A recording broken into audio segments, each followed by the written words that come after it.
പുത്രൻ തന്നെ തെറ്റു ചെയ്യുന്നു. ചെകുത്താനെ അല്ലാതെ വേറെ ആരെ ആശ്രയിക്കാൻ.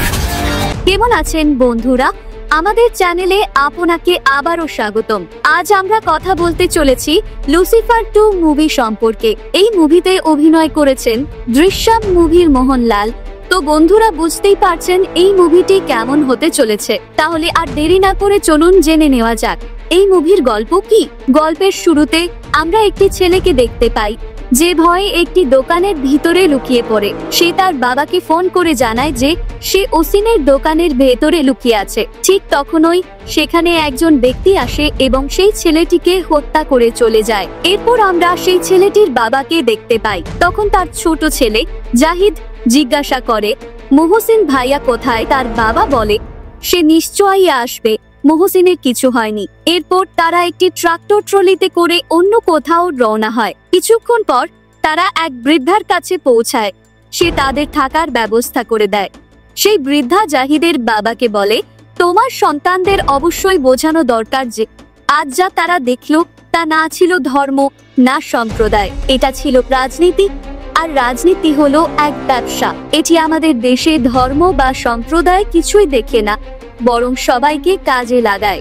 জাহিদের বাবা হাত জোর করে সেখান থেকে চলে যায় আর বৃদ্ধা তার হাভেলির দরজা বন্ধ করে দেয়। ঠিক তখনই প্রচুর গুন্ডা এসে আক্রমণ চালায় এবং লোকজনকে হত্যা করতে শুরু করে। জাহিদের বাবা দ্রুত জাহিদকে হাভেলির বাইরে পাঠিয়ে দেয়। গুন্ডাদের নেতা ছিল বলরাজ ভাইয়া। তিনি এসেই প্রথমেই সেই বৃদ্ধাকে গুলি করে হত্যা করে। এই বৃদ্ধা আসলে বলরাজের মাসি ছিলেন। বলরাজের লোকেরা সবাইকে নির্মমভাবে হত্যা করতে থাকে, এমনকি জাহিদের বাবাকেও বলরাজ নিজ হাতে মেরে ফেলে। এই ভয়ঙ্কর দৃশ্য গোপনে দেখে যাচ্ছিল জাহিদ। এদিকে তার ছোট ভাই জাহির দম বন্ধ হয়ে মারা যায়। গল্প এরপর এগিয়ে যায় যেখানে গর্দন তার বন্ধু কার্তিককে ফোন করে জানায় যে তার কিছু গুরুত্বপূর্ণ তথ্যের দরকার। কার্তিক আসলে কেন্দ্রীয় আইবি মানে ইন্টেলিজেন্স ব্যুরো অফিসার। গর্দন তাকে বলে যে ডার্ক ওয়েবে কয়েকদিন ধরে বজরঙ্গী সম্পর্কে কিছু গুজব শোনা যাচ্ছে। গর্দন বলে, বজরঙ্গী হঠাৎ কেরালায় কিসের জন্য এত আগ্রহ দেখাচ্ছে? এটি শুনে কার্তিক বলে, আমি তোমার এই নাটকে অংশ নিতে চাই না। আমি তোমাকে একটা কাজ শেষ করতে বলেছিলাম। এখন তোমার কাছে স্টিফেন সম্পর্কিত যা কিছু তথ্য আছে সব আমাকে জানাও। গর্দন জবাব দেয়, যেইমাত্র আমি নতুন তথ্য পাবো আমি প্রথমেই তোমাকে জানাবো। এরপর আমাদের এক রাজনীতিবিদ ভার্মাকে দেখানো হয়। তার দল থেকে পীতাম্বর নামে একজন নেতা পদত্যাগ করে চলে যায়। অন্যদিকে আমরা দেখি যে জাতিন তার বাবার নামে একটি ভাষণ দিচ্ছে। সে ঘোষণা করে, আজ আমি একটি বড় সিদ্ধান্ত নিতে চলেছি।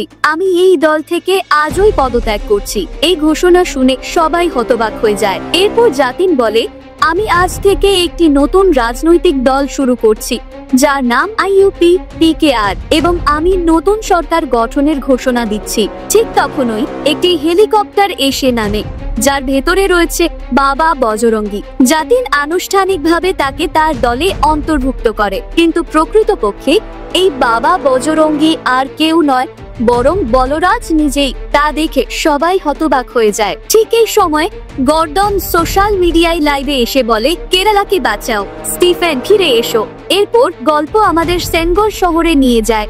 সেখানে এক কারখানা থেকে ড্রাগস ভরা কন্টেইনার নিয়ে যাওয়া হচ্ছে। এই কন্টেইনারে কিছু CIA এজেন্টও রয়েছে এবং তা CIA অফিসারদের জানা হয়ে যায়। CIA দ্রুত তাদের টিম পাঠায়, কিন্তু ড্রাগস চোরাচালানকারীদের কাছেও এই তথ্য ফাঁস হয়ে যায়। তারা দ্রুত তাদের রুট পরিবর্তন করে অন্য রাস্তা ধরে এগোতে শুরু করে, কিন্তু ঠিক তখনই রাস্তায় একটি গাড়িকে বোমা দিয়ে উড়িয়ে দেওয়া হয়। আরেকটি হেলিকপ্টার এসে ড্রাগস ভর্তি কন্টেইনারগুলো ধ্বংস করে ফেলে। ঠিক তখনই গল্পে প্রবেশ করে আব্রাহাম কুরেশি অর্থাৎ স্টিফেন নিজেই। CIA অফিসার আব্রাহামকে জানায় যে সে একজন CIA এজেন্ট, কিন্তু আব্রাহাম তাকে হত্যা করে ফেলে। এদিকে ইন্টারপোল আব্রাহাম কুরেশিকে খতম করার পরিকল্পনা করতে শুরু করে।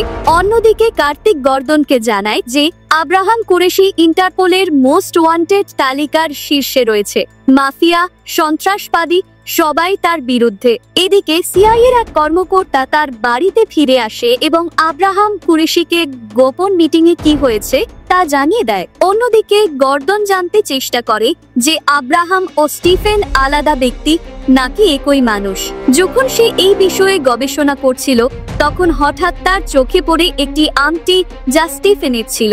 এটি দেখে গর্দন অবাক হয়ে যায়। এরপর গর্দন এক ব্যক্তির সঙ্গে দেখা করে। সেই ব্যক্তি বলে, আমার শেষবার স্টিফেনের সঙ্গে কথা হয়েছিল 4 বছর আগে ড্যানিয়েল রাওয়াতের মাধ্যমে। সেই ব্যক্তি গর্দনের জন্য ড্যানিয়েল রাওয়াতের সঙ্গে একটি মিটিং সেট করে। গর্দন সেখানে যায় এবং ড্যানিয়েলের সঙ্গে দেখা করে। ড্যানিয়েল সরাসরি প্রশ্ন করে, তুমি স্টিফেনের সঙ্গে দেখা করতে চাও কেন? গর্দন উত্তর দেয়, পিকেআর দল ইউএ তৈরি করেছিল, তারপর স্টিফেন সেটি জাতিনকে দিয়ে দেয়। এখন সেই দলই কেরালায় রাজত্ব করছে। যদি স্টিফেন ফিরে না আসে কেরালা ধ্বংস হয়ে যাবে। এই কথা শোনার পর ড্যানিয়েলের লোকেরা গর্দনকে অজ্ঞান করে ফেলে এবং স্টিফেনের কাছে নিয়ে যায়। অন্যদিকে বাবা বজরঙ্গী তার ভাই মুন্নাকে কেরালা থেকে নির্বাচনে দাঁড় করিয়ে দেয়। এদিকে অজ্ঞান অবস্থায় গর্দনকে একটি অচেনা জায়গায় নিয়ে যাওয়া হয়। সেখানে সে স্টিফেনের সঙ্গে দেখা করে। স্টিফেন বলে, আমি জানি তুমি এখানে কেন এসেছো, কিন্তু আমি কিছুই করতে পারবো না। গর্দন প্রশ্ন করে, আপনার আর কুরেশের মধ্যে কি সম্পর্ক? আপনারা কি আলাদা ব্যক্তি? স্টিফেন উত্তর দেয়, যখন সময় আসবে তখন সবকিছু পরিষ্কার হয়ে যাবে। এরপর স্টিফেন চলে যায়। অন্যদিকে জাতিন রামদাস কার্তিককে বলে, এখনো পর্যন্ত তুমি স্টিফেনের অবস্থান খুঁজে বের করতে পারোনি। এখানে জানা যায় যে কার্তিক গর্দনকে স্টিফেনকে খুঁজে বের করার জন্য শুধু ব্যবহার করছিল। কার্তিক জবাব দেয়, আপনার সঙ্গে বাবা বজরঙ্গীর মতো শক্তিশালী লোক আছে, তবু আপনি স্টিফেনকে এতটা ভয় পান কেন? এই প্রশ্ন শুনে জাতিন বলে, 5 বছর আগে সে আমাকে মুখ্যমন্ত্রী। এই বলে সে থেমে যায়। গর্দন অবাক হয়ে বলে, তুমি কি জানো না সে কে? সে খুব বড় মানুষ হতে পারে। কেরালার সব রাজনীতিবিদই স্টিফেনকে ভয় পায়, আর আমি তো দল বদলেছি, তাহলে আমার কি হবে? এরপর দৃশ্য পরিবর্তন হয়ে লন্ডনের ব্যাংক স্টেশনের একটি দৃশ্য দেখানো হয়। সেখানে একটি লোকের মৃতদেহ পাওয়া যায়, যার পাশে একটি মেমোরি কার্ডও ছিল। মেমোরি কার্ডে একটি আফ্রিকান মিটিং এর তথ্য ছিল। এই খবর গর্দনের কানেও পৌঁছে যায়, আর সে তৎক্ষণাৎ কার্তিককে জানিয়ে দেয়। এদিকে ইন্টারপোলও ঘটনাস্থলে পৌঁছে যায় এবং আব্রাহাম কুরেশির ছবি তোলে। এই সময় কুরেশি কিউবার সঙ্গে একটি মিটিং করছিল, কিন্তু ঠিক তখনই ইন্টারপোল ভেতরে ঢোকার চেষ্টা করলে হঠাৎ বিস্ফোরণ ঘটে। এই হামলার খবর আগুনের মতো চারদিকে ছড়িয়ে পড়ে স্টিফেন মারা গেছে, অর্থাৎ আব্রাহাম কুরেশি আর বেঁচে নেই।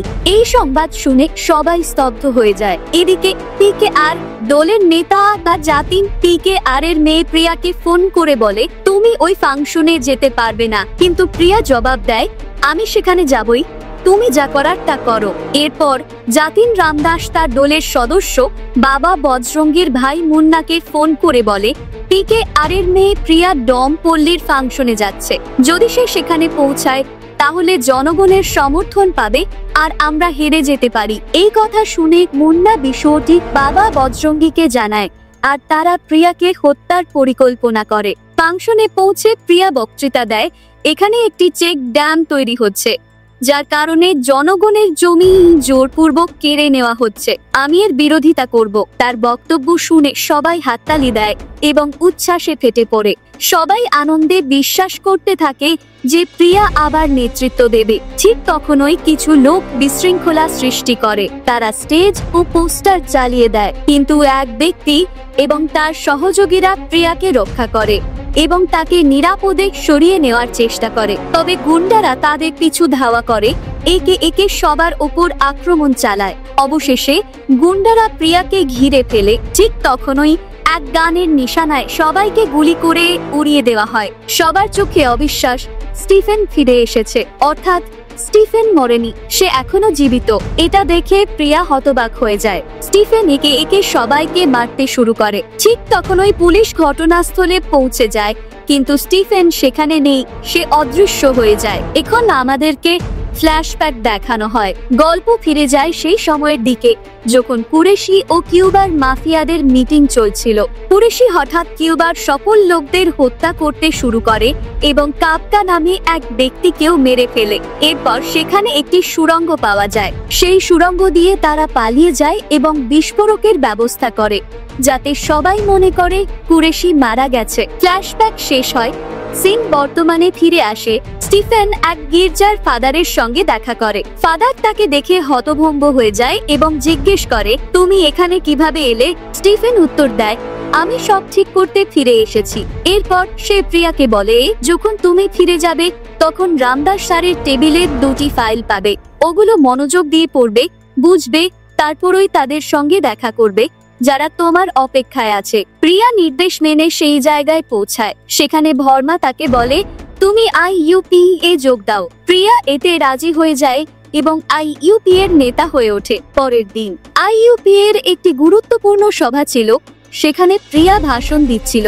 ঠিক তখনই পুলিশ এসে প্রিয়াকে গ্রেপ্তার করতে চায়। এতে সবাই ক্ষোভে ফেটে পড়ে চারদিকে হট্টগোল শুরু হয়ে যায়। প্রিয়া শান্তভাবে বলে, তোমরা আমাকে গ্রেপ্তার করতে পারো, এবং সে হাসি মুখে আত্মসমর্পণ করে। এদিকে জাতিন ও মুন্না একটি গাড়িতে বসে কোথাও যাচ্ছিল। ঠিক তখনই গোবর্ধন কার্তিককে ফোন করে জানায় স্টিফেন বেঁচে আছে। এটা শুনে কার্তিক স্তম্ভিত হয়ে পড়ে। ঠিক সেই মুহূর্তে রাস্তার একটি খুঁটি ভেঙে পড়ে এবং তাদের গাড়ির পিছু নেওয়া শুরু হয়। তারা বুঝতে পারে তারা চারপাশ থেকে ফেঁসে গেছে। আর তখনই সামনে এক পাল গরু এসে পড়ে রাস্তা পুরোপুরি বন্ধ হয়ে যায়। এতে তারা ভয় পেয়ে যায়, কারণ তাদের পালানোর কোনো উপায় নেই। ঠিক তখনই স্টিফেনের লোকেরা এসে সকলকে হত্যা করতে শুরু করে। এরপর মুন্না এবং জাতিনকে অপহরণ করে নিয়ে যাওয়া হয়। এই খবর কার্তিক দ্রুত বাবা বজরঙ্গীকে জানিয়ে দেয়। এদিকে স্টিফেন অবশেষে জাতিনের সামনে আসে।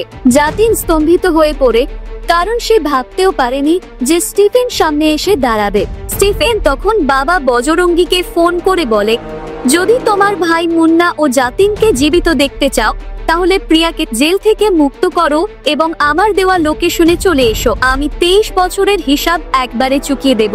এটা বলেই সে ফোন কেটে দেয়। এদিকে কুরেশি স্টিফেনের লোক জাহিদের সঙ্গে যোগাযোগ করে। এই মুহূর্তে প্রকাশ পায় জাহিদ সেই ছেলে যার বাবা মাকে বলরাজ হত্যা করেছিল। এরপর স্টিফেন তাকে নিজের সঙ্গে রেখে প্রতিশোধ নেওয়ার প্রতিশ্রুতি দেয়। ঠিক সেই মুহূর্তে বজরঙ্গী ঘটনাস্থলে এসে পৌঁছে যায়। স্টিফেন ও জাহিদ একসঙ্গে বজরঙ্গীর বাহিনীকে মারতে শুরু করে। সবশেষে জাহিদ নিজ হাতে বাবা বজরঙ্গীকে হত্যা করে। এভাবেই সে তার প্রতিশোধ সম্পূর্ণ করে। অন্যদিকে পুলিশ অবশেষে প্রিয়াকে মুক্তি দেয়। স্টিফেন জাতিনকেও জীবিত ছেড়ে দেয়। এদিকে গল্প এগিয়ে চলে। স্টিফেন ও প্রিয়া শেষ পর্যন্ত মুখ্যমন্ত্রী হয়ে যায়। ঠিক তখনই কিউবার ভাই চীন থেকে স্টিফেনকে ফোন করে। সে জানায় জাতিন আর বেশি দিন বাঁচবে না। এছাড়াও ইন্টারপোলের এক উচ্চপদস্থ কর্মকর্তাকে খুন করা হয়েছে। এই খবর শুনে স্টিফেন হতবাক হয়ে যায়। ঠিক সেই মুহূর্তে লুসিফার 3 মুভির আনুষ্ঠানিক ঘোষণা করা হয়। এদিকে জাতিন যে হেলিকপ্টারে ছিল সেই হেলিকপ্টার বিস্ফোরিত হয় এবং এরপর গল্প এখানেই শেষ হয়। তো বন্ধুরা, এটাই ছিল লুসিফার 2 মুভির সম্পূর্ণ কাহিনী। আশা করি আপনাদের এই ভিডিও ভালো লেগেছে। তাই প্লিজ আমাদের চ্যানেলকে সাপোর্ট করো, সাবস্ক্রাইব করো। দ্রুতই আবার দেখা হবে নতুন এক গল্পে, নতুন এক মুভির সঙ্গে। ততক্ষণ পর্যন্ত বিদায় বন্ধুরা।